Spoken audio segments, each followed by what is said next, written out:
an economist was asked to talk to a group of business people about the recession. She tacked up a big sheet of white paper. Then she made a black spot on the paper with her pencil and asked a man in the front row what he saw. The man replied promptly, "A black spot." The speaker asked every person the same question, and each replied, "A black spot." With calm and deliberate emphasis, the speaker said, "Yes, there is a little black spot, but none of you mentioned the big sheet of white paper. And that's my speech." Well, not mine, hers. So, I think that this anecdote, whether it happened or not, illustrates quite well how most people, most of the time, and that includes us, tend to notice the black spot in front of them. And the black spot only, while they are unable to see the bigger perspective that is symbolized here in the story with the wide spaces of possibilities and opportunities that are also present just as much, though hidden in plain sight, as it were. Today's gospel is clearly a black spot in the whole context of the gospel narrative according to Mark. Without knowing the wider context of the other story that surrounds this story of John's beheading, we are certainly not able to see the wide spaces or the hidden good news in this otherwise very tragic and sad story. That is to say, the story that comes just before this story of retelling how John the Baptizer was beheaded by Herod Antipas, which is put into a so-called Markan sandwich in theological lens. That's how they call it. The story before and after starts before, there's another story in between, and then ends afterwards. So that's what Mark is doing here. We hear that first that Jesus started to send out his disciples on their first mission trip to teach the same good news of God's kingdom he was proclaiming, and also empowering them to heal the people in his name with the power of the Holy Spirit. And after this story is told, they're coming back. And if you come back next week, you will hear the rest of that story. Or you can just go to chapter 6 in Mark and you can read it. So the contrast, and that's what I would like to highlight here, could not be sharper between these two narratives, one of which is embedded in the other. On the one hand, we have Jesus and his disciples who are bringing the good news of God's kingdom that has been manifested in a person, teaching, and actions of an itinerant preacher and healer known as Yeshua from Nazareth. This is the good news that opened up the way to all people to experience forgiveness of their sins and the chance to be liberated from their state of alienation with their Creator, while also being taught the life-giving ways of God's wholesome purposes and being healed from their mental, physical, or spiritual illnesses. That's Jesus and his disciples. On the other hand, there are all the humanly constructed kingdoms, the powers that be, all of which are symbolized here by Herod Antipas, former sister-in-law and now wife Herodias, with her daughter Salome, and all those who supported them in their ruling power.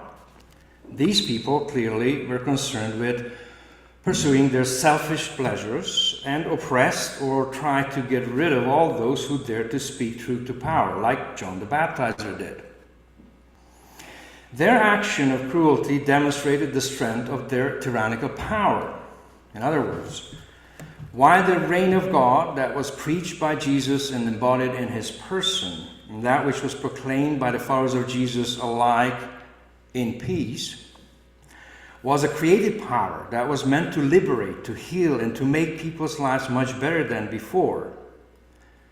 At the same time, the reign or the nature of human kingdoms, represented here by Herod, most of the time tend to be destructive, oppressive, and sometimes even diabolic. Consequently, the major good news that seems to emerge from this gospel story, which we could and maybe even should spot in the midst of the martyrdom of John the Baptist, is that God's kingdom is very different from the kingdom of human rulers. God's kingdom is to be sought and found in the very opposite of what we can see manifested in human kingdoms or governments of any kind.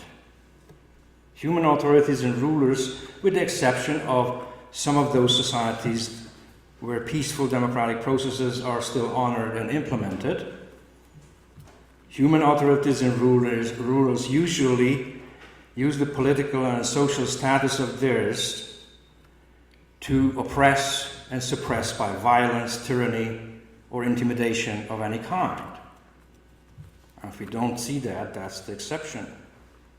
In contrast, God's creative power, which is beyond our imagination, is always coming to us in humility and intending to serve the interests of the creatures, and the power of the Creator is always aiming to create and cultivate the freedom of the creatures, not to crush or diminish, which is the usual goal of the human powers that be, as well as the demonic or malevolent forces in this universe.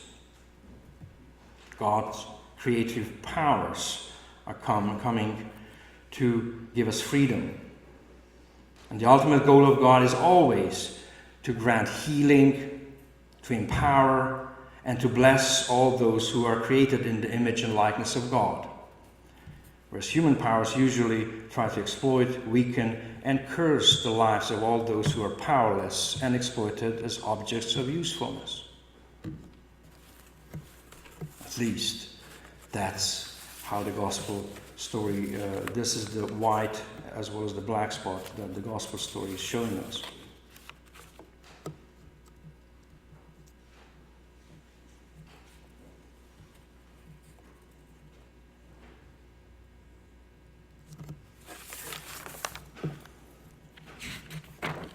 And before I conclude my sermon, let me just quote one sentence from last Sunday's gospel.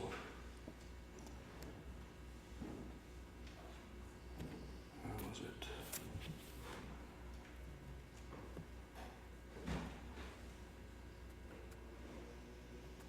To the resistance and refusal, what the disciples of Jesus experienced, Jesus was telling them to shake off the dust and go somewhere else. That was the only way Jesus taught.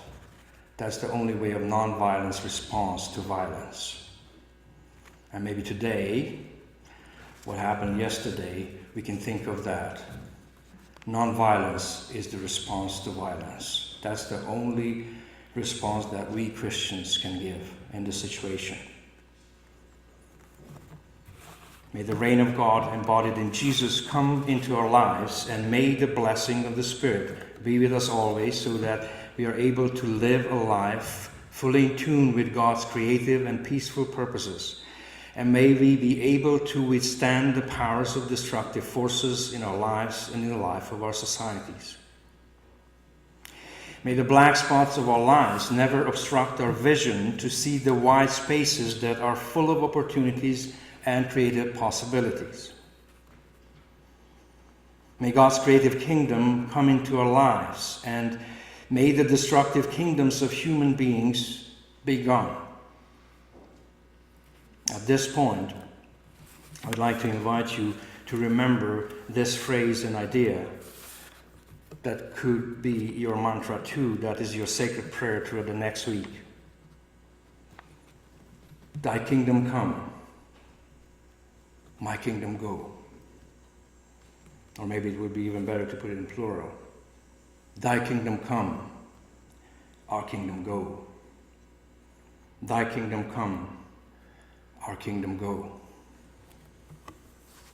May your kingdom of justice and love come, and may our kingdom of injustice and hate be gone. May your kingdom of peace come, and may our kingdom of wars be gone. May your kingdom of joy come, and may our kingdoms of sadness be gone. May your kingdom of wisdom come, and may our kingdoms of ignorance be gone. May your kingdom of persuasion come, and may our kingdoms of violence be gone. Thy kingdom come, our kingdom go. Your kingdom come, O Lord, and may our kingdom go.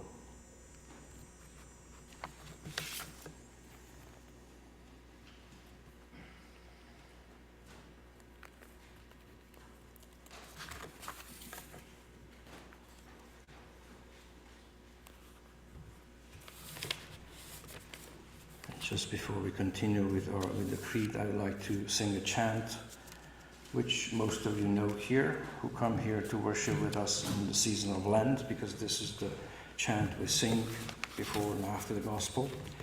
So if you know the words, join me in singing.